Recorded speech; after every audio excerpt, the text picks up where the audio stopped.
When we think of an arms race, we usually picture nuclear warheads, stealth bombers, or massive aircraft carriers. But today, the most important arms race in the world, isn't happening on a desert test site or out on the ocean. It's happening in freezing cold laboratories, inside machines that are colder than outer space. We are talking about the race for quantum computing.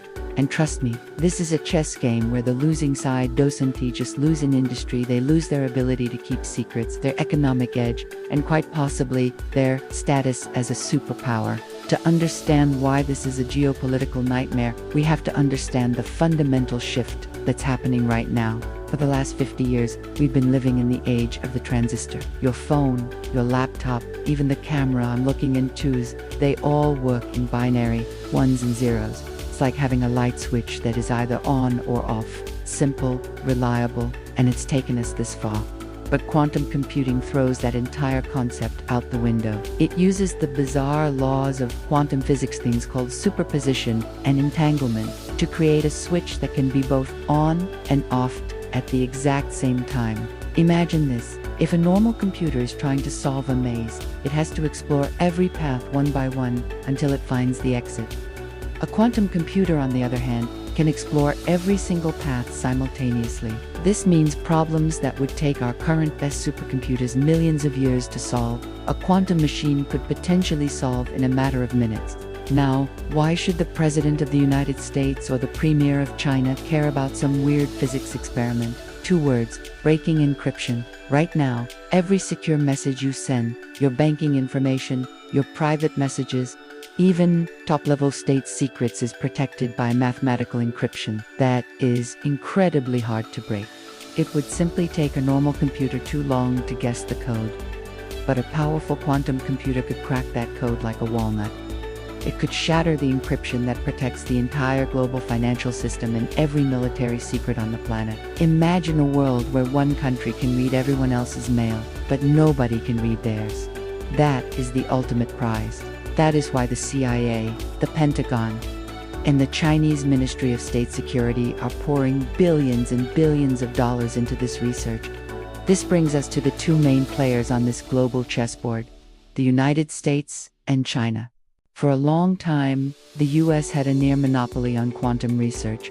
Tech giants like Google and IBM, alongside innovative startups like EonQ, were leading the pack. They had the top talent and the crucial intellectual property. But China has completely changed the game. They are playing a different kind of chess.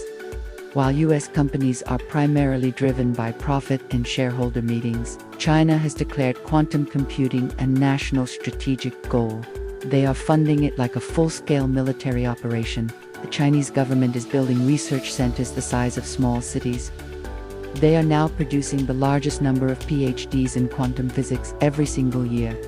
Just recently, Chinese researchers unveiled prototypes like the Zhuangzi quantum computer, which, in certain specific tasks, has claimed to be 1,000,000 times faster than the world's most powerful supercomputer. So, where do things stand? The US still leads in the quality of its qubits, the fundamental building blocks of quantum computers. But China is leading in the quantity of patents filed and the sheer, breathtaking scale of its investment. And this is where the chess game gets really interesting. It's not just about who can build the machine first. It's also about controlling the supply chain. To build a quantum computer, you need extremely rare isotopes, specific minerals, and ultra-cold dilution refrigerators that create those near-Rab pseudo-temperatures.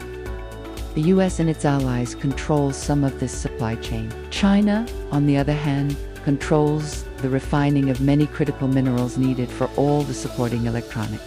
So what we're seeing is a strategic decoupling. The US is passing laws like the CHIPS Act, not just for normal semiconductors, but to specifically fund quantum supply chains at home. Meanwhile, China is pushing aggressively to become completely self-sufficient. It's like 2 players deciding to build their own separate chessboards because they no longer trust the other guy's pieces. But let's step back from all the talk of war and spying for a moment. Because the winner of this race also gets a massive economic bonus. Whoever achieves practical, large-scale quantum computing first will revolutionize medicine. They will be able to simulate complex molecules to create life-saving new drugs in days instead of decades. They will revolutionize finance, creating trading models so advanced they'll make today's hedge funds look like simple guesswork. They could even help solve climate change by designing better batteries and more efficient solar panels at the atomic level. The country that wins this race doesn't just get a stronger military, they get to own the entire 22nd century economy. So, where are we really in this race? The honest truth is, we are still in the 1940s of quantum computing. We've built the equivalent of the ENI room-sized machines that can only perform very specific, niche tasks. We're probably still 10 to 15 years away from a machine powerful enough to break modern encryption. But in geopolitical terms, 15 years is tomorrow morning. The key takeaway here is this: the nation that masters the quantum realm will define the next century. They will hold the ultimate encryption key for security and the ultimate calculator for innovation. The chess game is silent, it's cold, and it's all happening at the atomic level. But the moves being made in these labs today will absolutely determine who leads the world tomorrow. Thanks for watching. If you want to stay ahead of the curve on the technologies shaping our future, make sure to hit that subscribe button.